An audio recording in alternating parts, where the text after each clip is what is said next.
युक्ति आईएएस की ओर से यूपीएससी एमसीक्यू सीरीज का पार्ट 38 जो प्रीलिम्स के लिए महत्वपूर्ण है। इस पार्ट का पहला प्रश्न है कि भारत के एल्यूमीनियम उद्योग के विकास के संदर्भ में निम्नलिखित कथनों पर विचार कीजिए। 3 कथन दिए इसमें। भारत में एल्यूमीनियम उद्योग की शुरुआत 1937 में हुई थी। वहीं दूसरा कथन कि प्रारंभिक संयंत्र जो जेके नगर पश्चिम बंगाल में स्थापित किया गया। तीसरा है कि बाद में रेणुकूट तथा कोरबा जैसे क्षेत्रों में बड़े संयंत्र स्थापित हुए।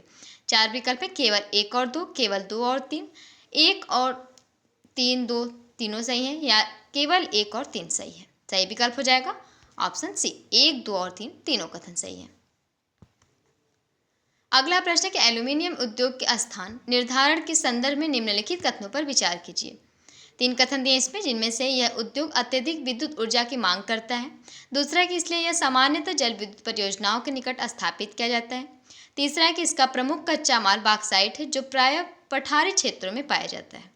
4 विकल्प हैं इसमें, जिनमें से एल्यूमीनियम उद्योग का स्थान मुख्यतः ऊर्जा स्रोतों के आधार पर निर्धारित होता है। दूसरा है कि एल्यूमीनियम उद्योग का स्थान मुख्यतः बाजार के निकट निर्धारित होता है। या तीसरा है कि एल्यूमीनियम उद्योग का स्थान केवल खनिज संसाधनों के आधार पर निर्धारित होता है। चौथा है कि एल्यूमीनियम उद्योग का स्थान मुख्यतः श्रम की उपलब्धता पर निर्भर करता है। तो सही विकल्प हो जाएगा इसमें से ऑप्शन ए, एल्यूमीनियम उद्योग का स्थान मुख्यतः ऊर्जा स्रोतों के आधार पर निर्धारित होता है।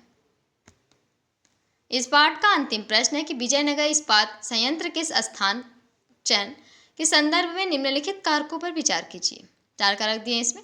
बेल्लारी क्षेत्र में लौह अयस्क की उपलब्धता, तुंगभद्रा जलाशय से जल की उपलब्धता, सिंगरेनी क्षेत्र से कोयले की आपूर्ति। चौथा है विशाखापत्तनम बंदरगाह की निकटता।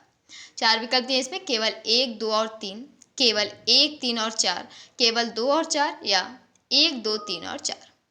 सही विकल्प हो जाएंगे ऑप्शन ए, केवल 1, 2 और 3। तो यूपीएससी एमसीक्यू सीरीज के अगले महत्वपूर्ण प्रश्नों के लिए युक्ति आईएएस के साथ जुड़े रहें। धन्यवाद।